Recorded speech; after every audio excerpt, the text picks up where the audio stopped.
పెళ్లి చూపులు సినిమాతో టాలీవుడ్లోకి హీరోగా ఎంట్రీ ఇచ్చాడు విజయ్ దేవరకొండ. ఆ తర్వాత కూడా వరుసగా హిట్ల మీద హిట్లు కొట్టి తన మార్కెట్ను భారీగా పెంచుకున్నాడు.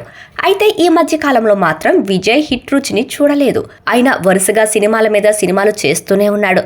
విజయ్ దేవరకొండ ఇటీవలే ది ఫ్యామిలీ స్టార్ అనే సినిమాతో ప్రేక్షకుల ముందుకు వచ్చాడు.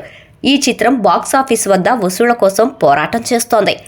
ఈ పరిస్థితిలో ఈ యంగ్ హీరో తన తదుపరి సినిమాపై ఫోకస్ చేస్తున్నాడు. వాస్తవానికి ఈ యంగ్ హీరో తన 12వ సినిమాను జెర్సీ ఫేమ్ గౌతమ్ తిన్ననూరుతో చేస్తున్నట్లు ప్రకటించాడు. ఇప్పుడు దీన్ని మొదలు పెట్టనున్నట్లు తెలుస్తోంది. గౌతమ్ విజయ్తో చేసే సినిమాకు సంబంధించి ఓ ఫస్ట్ లుక్ పోస్టును కూడా విడుదల చేశారు. ఇందులో పోలీస్ యూనిఫామ్లో ఓ వ్యక్తి ముఖానికి ముసుగు ధరించి ఉండటం ఆసక్తిని రేకెత్తిస్తోంది. అలాగే నేను ఎక్కడి వాడినో ఎవరిని మోసం చేశానో తెలీదు అంటూ పోస్టర్పై రాశారు. అలాగే బ్యాక్గ్రౌండ్ కూడా ఆకట్టుకునే విధంగా తీర్చిదిద్దారు.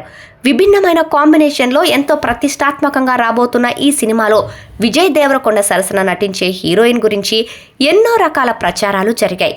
ఈ క్రమంలోనే ఎంతో మంది బాలీవుడ్, టాలీవుడ్ భామల పేర్లు తెరపైకి వచ్చాయి.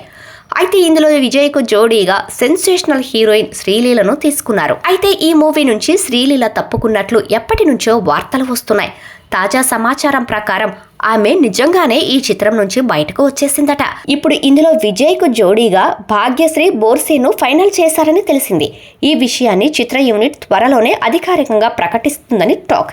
ఇదిలా ఉండగా స్పై థ్రిల్లర్ జోనర్లో రాబోతున్న ఈ చిత్రాన్ని సితారా ఎంటర్టైన్మెంట్స్, ఫార్చ్యూన్ 4 పతాకాలపై నాగవంశీ, సాయి సౌజన్య నిర్మిస్తున్నారు. అలాగే ఈ సినిమాకి కోలీవుడ్ సెన్సేషనల్ అనిరుద్ రవిచంద్రన్ సంగీతాన్ని అందించబోతున్నాడు. మొత్తానికి ఈ చిత్రంపై అంచనాలు తారాస్థాయిలోనే ఉన్నాయని చెప్పుకోవచ్చు.